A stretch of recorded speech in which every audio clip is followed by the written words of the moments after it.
रामपुर नाम का एक जंगल था। जंगल में एक दिन सभी पक्षियों की सभा हो रही थी। सभा में सभी पक्षी आपस में बात कर रहे थे। अरे सुनो दोस्तों, सुनो, हमारे जंगल में थोड़े दिनों में तेज बारिश होने वाली है। पिछले साल भी इसी वक्त बहुत तेज बारिश आई थी, याद है ना? बिल्कुल ठीक कह रहे हो कालू भैया, उस दिन तो बहुत बड़ी मुसीबत आ गई थी। हमारे पास खाने के लिए भी कुछ नहीं था। हम लोग भूख से तड़प रहे थे।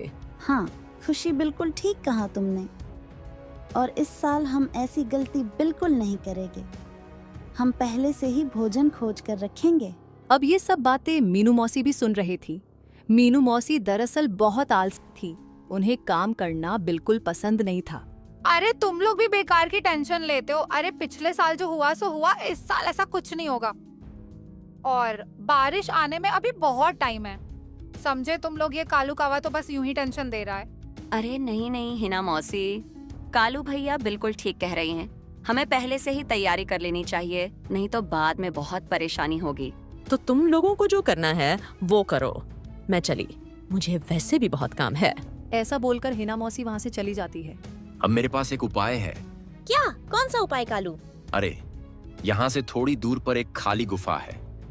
उस गुफा में कोई नहीं रहता, तो क्यों ना हम लोग उसी गुफा में थोड़ा थोड़ा करके अनाज और फल जमा कर ले, और बाद में जब बारिश आएगी तब हम उस खाने का इस्तेमाल करेंगे। हम बोलो। अरे वाह कालू वाह, ये तो बहुत बढ़िया उपाय है। अब तो ठीक है, हम लोग कल से ही अनाज और फल इकट्ठा करना शुरू कर देते हैं। हाँ, तो कल से ही हम लोग काम पर लग जाते हैं। सभी अब अपने अपने घर चले जाते हैं। इसके बाद सभी पक्षी अपने अपने घर की ओर निकल जाते हैं। दूसरे दिन सुबह सभी पक्षी अनाज और फल ढूंढने के लिए जंगल में निकल जाते हैं। सभी पक्षी बारी बारी बहुत से खाने का सामान लेकर गुफा में जमा करने लगते हैं, और ये सब दूर बैठकर हिना मौसी भी देख रही होती हैं। अरे ये सभी पक्षी बारी बारी खाना लेकर कहाँ जा रहे हैं? कुछ तो बात जरूर है, मुझे पता लगाना होगा। ऐसा बोलकर हिना मौसी पक्षियों का पीछा करने लगती हैं। सभी पक्षी अनाज लेकर गुफा में आ जाते हैं। हिना मौसी भी पीछा करते करते वहां पर आ जाती हैं और पत्थर के पीछे छिपकर सब कुछ देखने लगती हैं। तो दोस्तों, हमने बहुत सारा अनाज अब इकट्ठा कर लिया है, और इस अनाज से हम आराम से बारिश का मौसम काट सकते हैं। अरे वाह, ये तो बड़े कमाल की बात है। हमने एक ही दिन में इतना सारा अनाज इकट्ठा कर लिया है, लेकिन याद रखना, हमें इस सारे अनाज और फल को छुपाना पड़ेगा, वरना कोई भी आकर बड़ी आसानी से इसे चुरा कर ले जाएगा। हाँ बिल्कुल ठीक कहा। एक काम करते हैं, हम लोग उस पत्थर के पीछे छिपा देते हैं, और इस गुफा में तो वैसे भी कोई आता जाता नहीं, इसलिए ज्यादा टेंशन लेने वाली बात बिल्कुल नहीं है। लेकिन ये सारी बातें छिपकर हिना मौसी सुन रही होती हैं।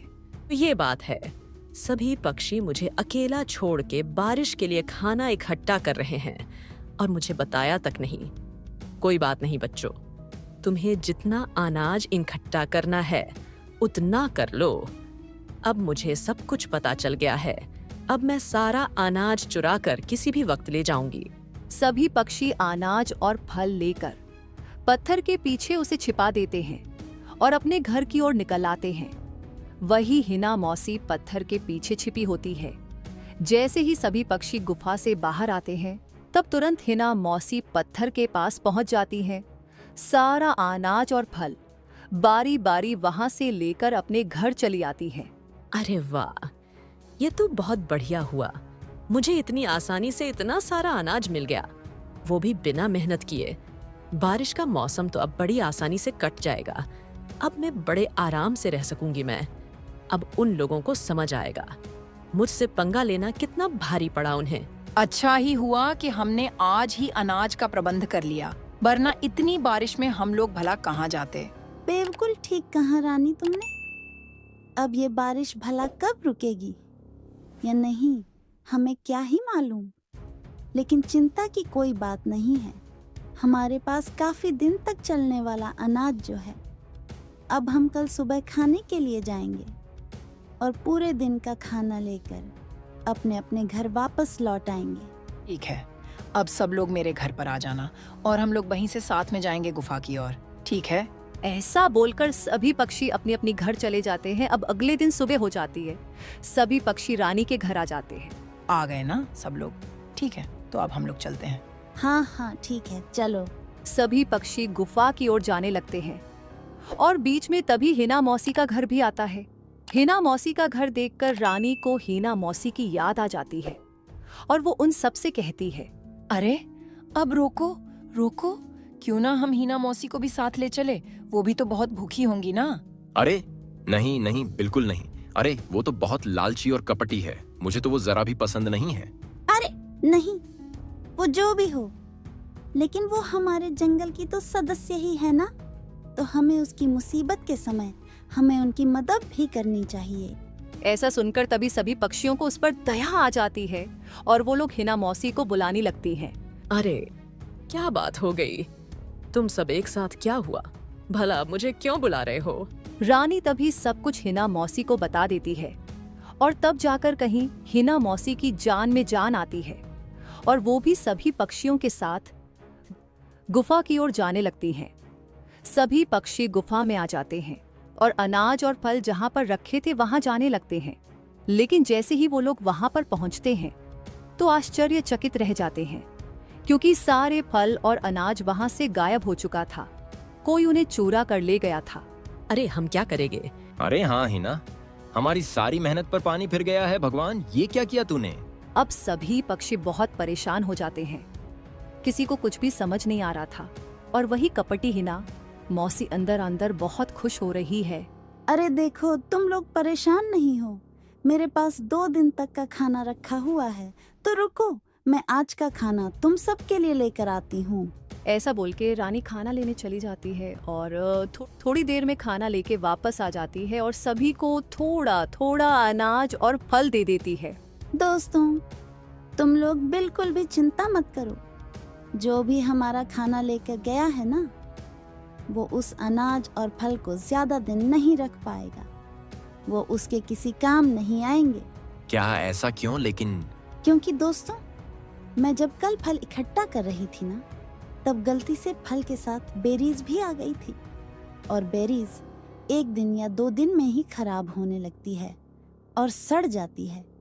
इसलिए जब वो बेरीज को नहीं निकालेगा तो सारा अनाज और फल उसी के साथ खराब हो जाएगा और वो उसके किसी काम नहीं आएगा। वो सब तो ठीक है, लेकिन अब हमारा क्या होगा? अभी तो खाने का इंतजाम हो गया, लेकिन अब हम कल क्या करेंगे? अरे चिड़िया बहन, कल तक खाना चल जाएगा, इतना है मेरे पास। तुम सब लोग कल यहीं पर आ जाना और मैं सभी के लिए खाना देकर आ जाऊंगी। हिना मौसी यह सब सुन रही थी। थोड़ी देर के बाद सभी पक्षी खाना खाकर अपने अपने घर चले जाते हैं। हिना मौसी जल्दी से घर पहुंचती है और फल से सारी बेरीज निकाल कर खा जाती है। यह तो अच्छा हुआ कि उसने बता दिया। अब टेंशन की कोई बात नहीं, अब सारा अनाज और फल बिल्कुल नहीं बिगड़े, गाजों का त्यों रहेगा।